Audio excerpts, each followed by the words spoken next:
আসসালামু আলাইকুম গাইজ, আজকে আমি এবং আমার বন্ধুরা মিলে চলে আসছি খুলনার খালিশপুরের সেই ওয়ান্ডারল্যান্ড পার্কে, যেখানে স্নোফল এবং রোবোটিক ড্যান্স দুটোই আছে, যা পার্ককে অনেক সুন্দর করে তোলে। তো আজকে সেই পার্কে আমরা যাচ্ছি, তো ভিডিওটা উপভোগ করতে থাকেন।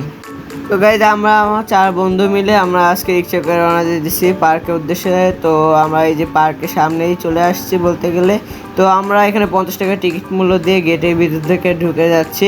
আমরা 4 বন্ধু মিলে এখান থেকে বাইরে থেকে পার্কটা সুন্দর দেখতে, আর পার্কিংয়ের সুব্যবস্থা রয়েছে এখানে। আপনারা যারা প্রাইভেট কার বা গাড়ি নিয়ে আসতে পারেন, এখানে ঢুকতে পারেন। তো ঢুকে এখানে ফার্স্টে গেট, এখানে সামনের মাস থেকে ডাইনোসরের মুভি খেলা চালু হচ্ছে, আর এটা হলো গেট। তো আস্তে আস্তে সামনে যাই, আর এটা হলো গিয়ে পার্ক থেকে ঢুকে চারদিকে অনেক চেরি গাছ আছে, যেখানে অনেকে দাঁড়িয়ে ছবি তুলে। সন্ধ্যার পর এখানে বেশি সুন্দর লাগে। আর এটি হলো গিয়ে এখানে হলো স্নোফল ছাড়া হবে একটু পরে, কিছুক্ষণ পরে 6:30টার দিকে, বিকালে একবার আর সন্ধ্যার পর একবার। তো বিকালেরটা অনেক সুন্দর স্নোফল, আর সন্ধ্যারগুলোও। তো সামনে আসলে কৃত্রিম ঝর্ণা, যেখানে দাঁড়িয়ে আপনি ছবি তুলতে পারেন বিভিন্ন রকম পোজ দিয়ে বলতে গেলে। এখানে প্রচুর পরিমাণে ভিড় আছে। তো আমি এখানে ফাঁকে ঢুকে যে একটু ছবি তুলে নিলাম ভিডিওর ফাঁকে। তো এখানে কৃত্রিম ঝর্ণা, এখানে প্রচুর আমার ছবি তুলতেছে।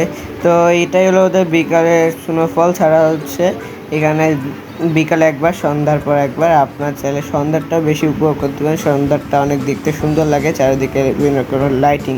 এখানে বাইরে আলো কারণে এখন ফুটে উঠে নাই, বাট বিকালেরটা অনেক সুন্দর, আমার কাছে ভালো লাগছে। তো আমাদের তো পুরো ভিজে গেছিলাম স্নোফলের কারণে, বলতে গেলে আমরা গোসল করে ফেলেছি এখানেই।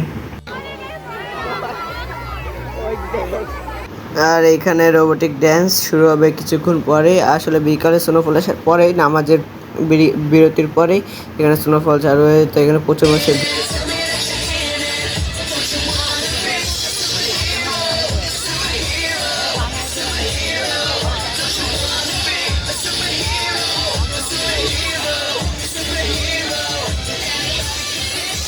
তো রোবোটিক ড্যান্স আপনাদের কেমন লাগলো অবশ্যই কমেন্ট সেকশনে বলে দেবেন। আর এখানে একটা সুযোগ আছে রোবটের সাথে হ্যান্ডশেক করার, গানের শেষে ছোটো ছোটো বাচ্চারা যারা তারা।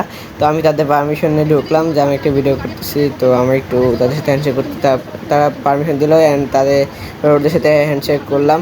তো হ্যান্ডশেক করার পরে এখানে স্নোফল একটু পরেই ছেড়ে দেয়। তো আপনারা কেউ দেরি করবেন, আমরা দেরি করছি বলে এখানে স্নোফল ছেড়ে দিয়েছিল। তো এসে আমরা দেখলাম আমাদের এই পাশে ছাড়া হয়েছে। এখানে প্রচুর পরিমাণে স্নোফল। আপনারা এখানে ছোটো ছোটো বাচ্চাদের জন্য জামা কাপড় নিয়ে আসবেন, অনেক বাচ্চারা এখানে মজা আনন্দ করে ভিজে যাবে। তো তাদের ঠান্ডা লাগার কারণে এখানে অবশ্যই জামা কাপড় নিয়ে আসতে পারেন আপনারা চাইলে। তো এখানে আমরা তো পুরো ভিজেই গেছি, আপনারা দেখতেই পাচ্ছেন। 4 বন্ধু মিলে গেছিলাম আমরা। আর এটা হলো সন্ধ্যার পর অনেক সুন্দর চেরি গাছের নিচে, এটা অনেক মানে এখানে দাঁড়িয়ে ছবি তুলতে গেলে অনেক ভালো লাগবে। চারিদিকে রঙিন রঙিন। পার্কটা আগের যে তুলনা ছিল তার চেয়ে অনেক বর্তমানে এখন ভালো আছে, সুন্দর আছে দেখতে, বিশেষ করে স্নোফলটা এবং রোবোটিক যে ড্যান্স। তো আপনারা বেশি বেশি করে এখানে আসতে চান পরিবারের সাথে। এখানে যথেষ্ট সামাজিকতা আছে এবং কোনো রকম ভাবে খারাপ বা কোনো কিছু নাই। তো একটু ভিড় হয়, সেটুকু আপনাকে সেটা মানিয়ে নিতে হবে, এবং বিভিন্ন রাইডে আপনারা চড়তে পারবেন, সবই আছে বাচ্চাদের জন্য। তো গাইস, একটু পর দেখা হচ্ছে।